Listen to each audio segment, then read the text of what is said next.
Selamat pagi Indonesia. Anda menyaksikan seputar Bali terkini pukul 9 Wita bersama saya Dwi Priawan. Setelah menggelar sidak ke Pantai Jerman yang diklaim investor, Komisi 2 DPRD Badung tampak belum mengambil sikap. Meski Dewan menyatakan akan membentuk pansus, belum jelas kapan hal itu akan terwujud. Upaya penguasaan ruang publik oleh investor telah terjadi di Pantai Jerman, sebenarnya sudah dilihat secara langsung oleh Komisi 2 DPRD Kabupaten Badung beberapa bulan lalu. Namun hingga saat ini belum ada upaya pemanggilan pihak-pihak terkait oleh Dewan.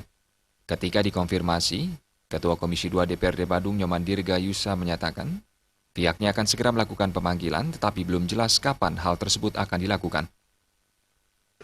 Hasil sidak itu masih sampai saat ini kita belum memang mengambil langkah-langkah untuk pemanggilan. Tetapi sebagai sebuah catatan, kalau benar seperti yang disampaikan bahwa rumor-rumor pemberitaan itu, kita sesegera mungkin setelah proses-proses pembahasan ini, kita akan sisipkan untuk membahas di internal Komisi 2 untuk menentukan kapan dan siapa saja para pihak yang harus dipanggil dalam konteks klarifikasi berkaitan dengan sertifikasi pensertifikatan tanah spes publik di Pantai Jerman.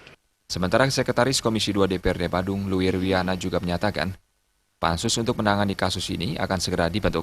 Namun lagi-lagi belum ada kepastian kapan pansus akan dibentuk. Intinya kita akan disampaikan Ketua harus kita membentuk pansus. Karena selama ini public space pantai kebanyakan beberapa sudah diklaim oleh investor. Semua public space itu dikuasai oleh investor. Maka dari itu kita lurus tegak. Jadi pada intinya kalau seandainya itu sekarang kan masih simpang siur, jadi pembuktiannya belum. Kita akan panggil para pihak. Kita akan bekerja bergerak cepat nanti karena sekarang ini kan situasi kondisi menjelang pilkada. Nah jadi ini kendala kita. Terus apa disampaikan tadi itu karena ini masalah rancangan anggaran APBD 2016. Jadi mudah-mudahan habis ini kita akan segera agendakan sama Pak Ketua Komisi 2 dan teman di anggota di Komisi 2 itu. Sikap Dewan yang adem ayem ini jangan sampai mengakibatkan semakin banyak investor berupaya mengklaim ruang publik sebagai milik pribadi. Purnama dan Sufiatna, Bali TV. Pemirsa, demikian seputar Bali terkini. Kali ini nantikan informasi menarik kami dalam seputar Bali terkini 1 jam mendatang.